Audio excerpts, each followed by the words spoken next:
raids on the criminal underworld are being carried out across the world as Australian courts fill up with those caught up in the police sting headed by the AFP and the FBI. Joining me live now is AFP Commander Kirsty Schofield.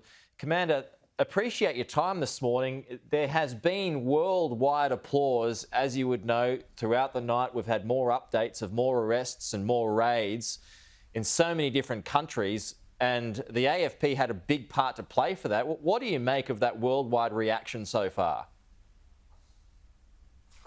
The worldwide reaction is really exciting. We knew this was going to happen. We've been planning this for quite some time, and the results really speak for themselves. You know, between Australia and the international policing community, we've had great success, and we're very proud of all of our people that have contributed to this, and we'll continue to do whatever we can to disrupt organised crime. Well, how much more is there to come as part of this operation? You know, there's still a lot of work to be done. We have had a great impact already in Australia, but you know, we have over 26 million pieces of communication that we're going to have to sift through, and we're going to map out more of the criminal networks. We're going to look at all the intelligence that we have, and we will go forward and we'll continue to disrupt organised crime. What sort of a power vacuum do you think this will create in Australia? Yeah, that's a really good question, and it's something that we have turned our mind to. We have, in Australia, arrested 250 organised crime targets. So, of course, there's going to be a vacuum, and there's always a willingness for people to fill that vacuum. You know, they operate in a hierarchical sort of construct, so people are going to want to take the roles of those that are now in jail. But what we have now, due to Operation Ironside, is such a good view into their world, and we're really well placed now with all the intelligence and what we've learnt over the last few years on ways to continue to apply pressure and to disrupt organised crime and to dismantle them. We've taken their money, you know, we've taken their livelihoods, and we've arrested, you know, 250 people in Australia and 800 people across the globe. And what do you make of that view into their world? What have you learned? It's been some really interesting things that we've seen. You have organised crime groups that traditionally would only operate within their own construct, but what we've seen is for any opportunity to make money, they will go across different crime groups for the purposes of a venture. So that's one thing I've seen. The scale of the offending is significant. They operate 24/7. They will deal in whatever illicit commodity they can. They don't have a preference for heroin or meth or coke. It's really whatever they can to make money. There's plenty of reporting, and this was spoken about at that press conference yesterday, about Hakan Ayik. He's the crime lord who's hiding out in Turkey at the moment.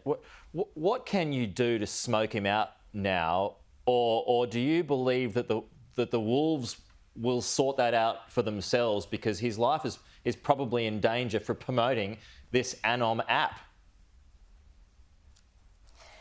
Yeah, I think you're right, and it's been the subject of some questions in the media, and at the end of the day, it's a position he's placed himself into, you know, and we continue to work with our international partners around the world, and the Commissioner yesterday clearly said, you know, for him to hand himself into the embassy, and I would encourage him to do so. Do you believe his life is in danger? When you operate in an organised crime world, as these people do, their lives are always in danger. If you look at the sort of activities they're involved in, you know, we've taken so many drugs off the street, so people are going to be owed money because we've seized the drugs. So there's a lot of upset organised crime people in the world, but that is the life that they choose for themselves. So there are repercussions for having that sort of life. Yeah, you are right, and that's a good point you make. So with that said, are you expecting new crime wars to erupt in, say, Sydney now because of that vacuum?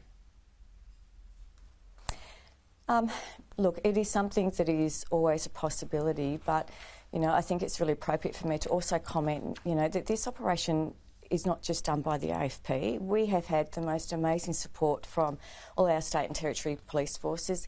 And in New South Wales, where I currently am, the New South Wales police were completely embedded in our investigations. They contributed more than 800 police every day during the resolution phase, and we'll continue to work so closely with them in that collaborative space. You know, collectively, when we come together with our expertise, our resources and our combined intelligence holdings, we really do have an impact. And you know, we've really seen that, particularly in New South Wales, with what we've been able to achieve. So, you know, going forward, we're alive to that, as is the New South Wales Police and the other agencies in which we work with. And, you know, we'll put some plans in place and we'll work on that. All right. Well, Commander Kirsty Schofield from the AFP, really appreciate your time this morning, and can I say well done to you. It's incredible work that's been conducted by the AFP, and you are quite rightly getting all the plaudits that you deserve this morning, that your force deserves this morning. So well done and thank you.